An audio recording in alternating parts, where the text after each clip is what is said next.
And hello, my dear air acolytes, and welcome back to Breaking Wind, a Last Airbender podcast, where we are deep inside season 2 of The Legend of Korra with Harmonic Convergence. Harmonic Convergence. It's like an episode of Bluey all of a sudden. Today's episode is Harmonic Convergence. It was a Bluey joke. Why are you not laughing? That was awesome. Just because the accent is like nails down a blackboard. Just saying. Just saying. That's usually my personality. Yeah, anyway, I know. But it's like having to watch the Simpsons episode, the Australian Simpsons episode. Let me have any dollary dues. Yeah, like where's your dollary dues? Knifey spoony. I know. All right. So my StreamYards all over just the place keeps taking the L's right now because not only do they upload my images in the wrong order, but they've taken away our ability to rearrange them so they're in the right order. So if the images are a little bit off today, I apologize for nothing. It's not my fault. Okay, so I'm also noticing a lot of my images are missing. That's okay. All right, so anyway, poor Jinora is still comatose in a vegetative state, just like a regular geriatric U.S. senator. Oh, there she is. Yeah, look at Katara. Do you remember she's in this show? That's such one a boss at this point, isn't she? She is it. Like, well, I mean, you can trust somebody who's kept the same hairstyle for 70 years. Yeah, you can actually. You can. And I'm not gonna lie. I think that this type of water treatment would probably fix me. It would fix everything. Yeah, I wish that thing was real. You know, I know. But let's get into the episode, because with Jinora in a vegetative state, not only is Korra out for blood, Tenzin is out for blood, and they are going to go get Unalaq. Yeah, because Unalaq has done messed up. Kind of. Even though he's always don't mess with the family, man. Like that he's always 8 steps ahead, but Korra's just like, I'm gonna kill him till he's dead. And I'm with her, man. I'm with her, by the way. I just love the way Tenzin is in this episode. Korra's just like, I'm gonna kill him until he stops moving, and he's behind her going, don't forget to kill him, Korra. Yeah.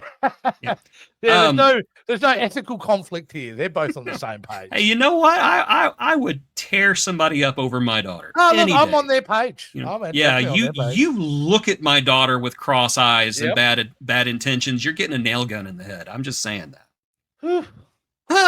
Anyway, this is still a thing. No, I'm not even. No, not even going there. Sorry. Didn't happen. Save that love triangle BS for some other episode. I don't want any of it. So they're planning the attack. Yeah. And Boomy keeps getting shot down. He's just like, hey, we did this one time. And everybody's like, yeah, Boomy, we know you were in the army. We know you were in the armed services, but you don't understand. This is war. We need something that we have experience in, and none of them have any experience in it, but Boomy does. But that's the classical setup for a nice little pale. Disrespect. Well, you gotta respect Boomy. You know who else needs inconvenience? That's the problem. You know who else needs respect? Naga. What the heck? They're leaving the best girl behind again. Yeah. That's just not right. That scene broke me. That's every morning whenever I leave my house. My dog is just looking at me like this. But the stakes are high, mate. And my cats are in the back going, "Don't come back!"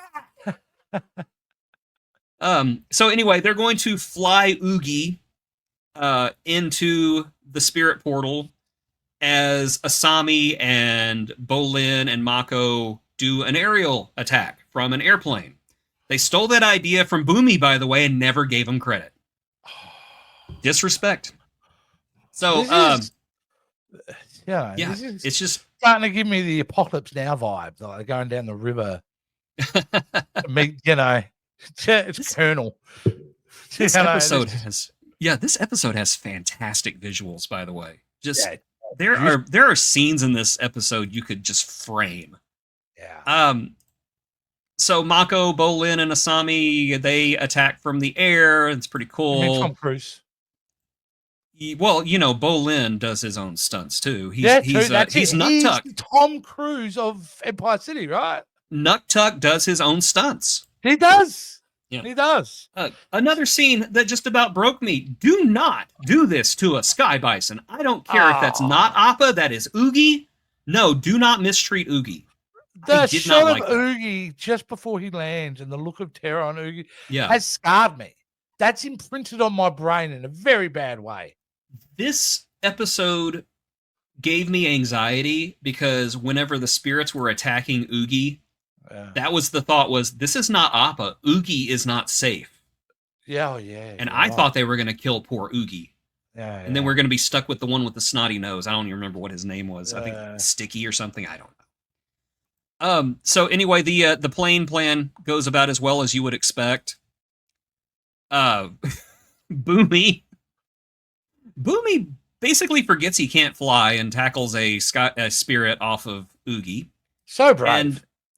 And then they all crash, and literally everybody is taken prisoner, except for Boomy.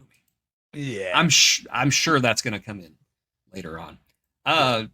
So Unalaq comes in and does his usual "I'm so evil, you just want to punch me in the face" kind of thing. Even Eska and Deska are just looking at him like, "Oh my god, what is up with this dude?" Oh my god, I don't care if he's our dad. You punch the left side, I'll punch the right side. We'll do it in sync and won't even try. Told you should say with Mum. So we get what I think is one of my favorite Boomy scenes of all time, and that is Boomy and his flute. Yeah. Well, you know what's great about this whole scene? Because you've kind of jumped the gun there, that he attempts to fist fight.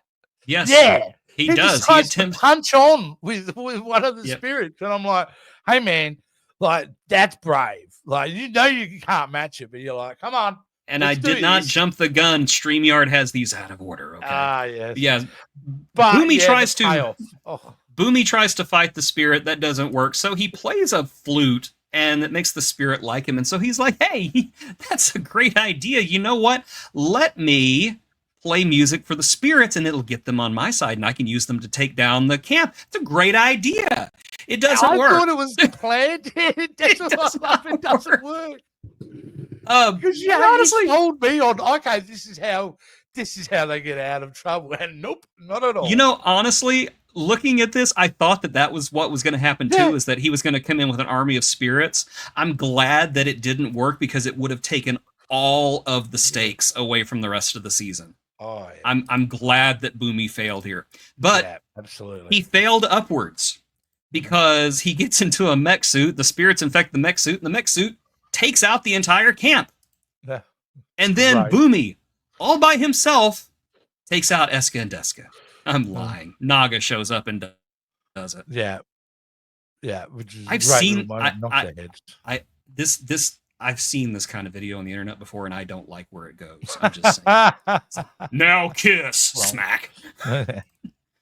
So yes, this is Boomy. Like, look at that face. It's like, I told you I knew what I was talking about. We could have finished.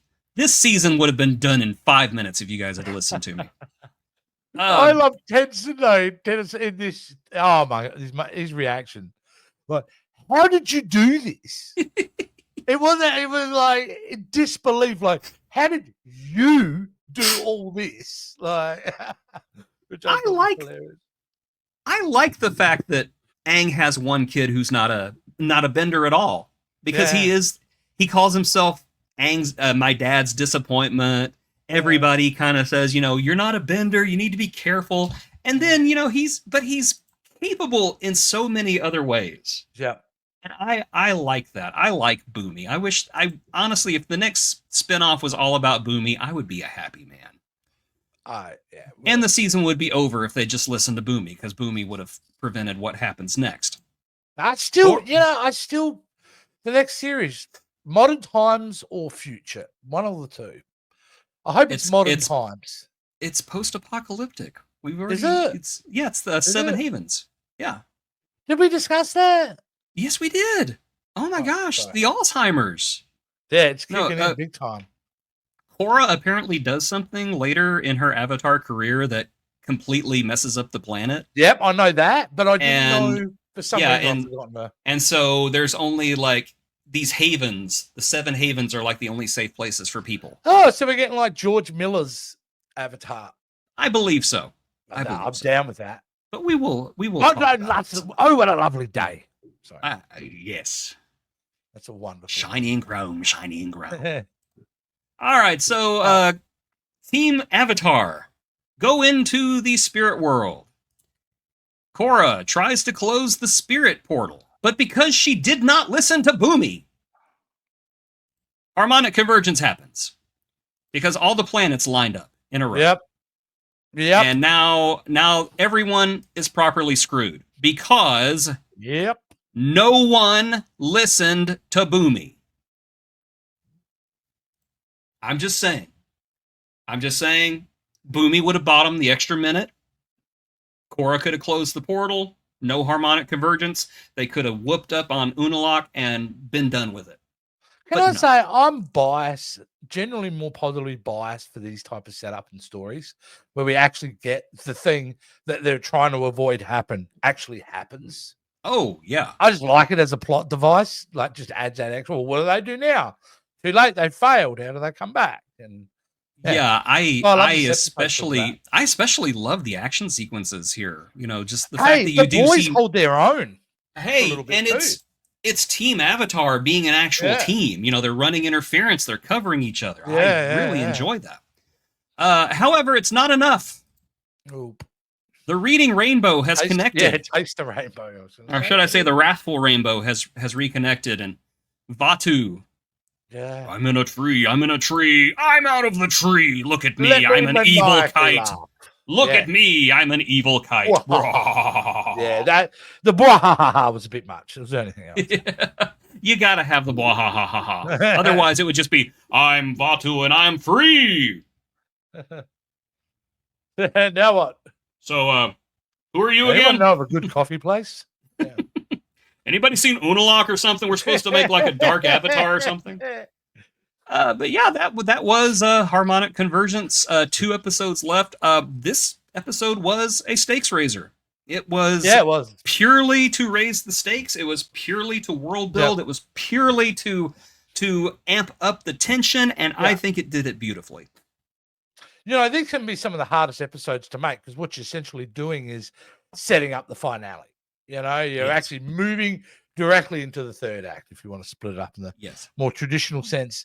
And if you don't get this right, no one gets going to care about the finale. I care a lot about what happens in the next 2 episodes. I really, again, I know we're repeating ourselves. I don't know what your issues with this season, but so far, I tend to like the season more than I've liked season 1. So good stuff. Can't wait for the next couple of episodes. I'm going to say again, this is my first time watching this since 2010 or 2011 when it first came out. And I watched the second season and I did not care for the second season. Yeah, someone had a coach of the Mondays. I did. I was on my period or something. I don't know. But I am shocked at how much I'm genuinely enjoying this show right now. And I think a lot of it is because that was before I stopped like actively taking part in the fandom. Yeah. And the fandom of Korra, I should say the fandom of Avatar, is unusually hostile towards Korra because she's a girl. Anyway. But I think that really colored my perceptions, and it's kind of like that the mob mentality, I guess, was getting to me. But yeah, I'm thoroughly enjoying the season this time around, and I'm wondering. Yeah, me too. 2010, Jason, what the heck was wrong with you? Pull the like I said, it's going to be wrong place, wrong time, and I understand with fandom. You know what I mean? I've had to pull out like a fandom over the years, certain fandoms, just because they get overly, just ridiculously, toxic and hostile. But nevertheless, from someone who's not in any fandom with this, it's good. This is really good animation, good storytelling. So You know, the fact that they could have gone the easy way, but at every turn they seem to go the hard way is a real big green tick. Like a hard way in the sense that they don't stick to normal traditional plot mechanics. They just are able to craft storylines that are familiar but fresh in their attack. So kudos. I remember Matt Stone and Trey Parker, the creators of South Park, one time were talking about how they write episodes. And they said most story beats are, you know, Kyle goes outside to get some candy, and then he goes to the store to get the candy, and then instead of saying "and then," they say "however." Yeah. So Kyle goes outside to get candy. However, Cartman's there, and Cartman needs $20, and Kenny and Kyle gives it to him. However, you know, so this reminds me. They do that. Yeah, absolutely. This is a however type of writing, and I honestly do think 100%. However types of writing really work out better because you can never really know exactly where it's going to go. I mean, you know they're going to win in the end because they're the good guys and it's Avatar, but at the same time, it's like, well, we don't know exactly how they're going to do it. Yeah, no, absolutely, 100% agree with that. It's like causality. That's what it is. Like everything has to be the cause for something else to happen in the plot. And there are some big howevers coming in the next 2 episodes. Like one of the most controversial decisions ever made in Avatar is about to happen. And it is something that has divided fans for almost 15 years now. Wow, we're coming up to one of those moments. So I look forward to that. Yes. I look forward to that very much. Yes, very much so. Yeah, I think I just have a fresh, like, to me, I'm probably the person though that's open to this type of stuff because I've watched so much over the years, and because like you, we've watched so many films and so much television in our decades of existence. Anything that's different and fresh appeals to us naturally. Absolutely. You know, and so this type of show, like, of course, people like us gravitate towards it. I think because it's what it is, this show's now nearly 20 years old, isn't it? We're heading toward 20 years old, and there are shows now that cannot do 25% of what they were able to achieve in writing 20 years ago, 15 years ago. It's quality entertainment. It's quality entertainment that I very much enjoy. Yeah. And if you have enjoyed this podcast, please consider going down to the YouTube video description below and check out our Patreon, where you can fund this fun activity where 2 grown men talk endlessly about cartoons that ended decades ago. Because that is what the youth of the world are looking for right now. You can also go to our main page, our YouTube main page, and become a channel member. Either way, you get this goodness early. Oh, yeah. Oh, yeah. And this is goodness, Korra. This is goodness. Way better. Oh, absolutely. Korra is most definitely goodness. And please come back next time because we're going to be taking a look at the episode called Darkness Falls, the penultimate episode of season 2. I don't think that's not to give away. I think this is one of these titles that gives us a sense of the tone of the next episode. Don't you think? Yes, Darkness Falls? Yes. I don't think it's going to be super happy fun time. No. I don't think so either. But please join us. Until then, I can't think of a way to say goodbye. This is the awkward sign off. I'm just going to say goodbye. Yeah, it's awkward. Why is it not shutting off? What's going on? People are staring at me and I don't like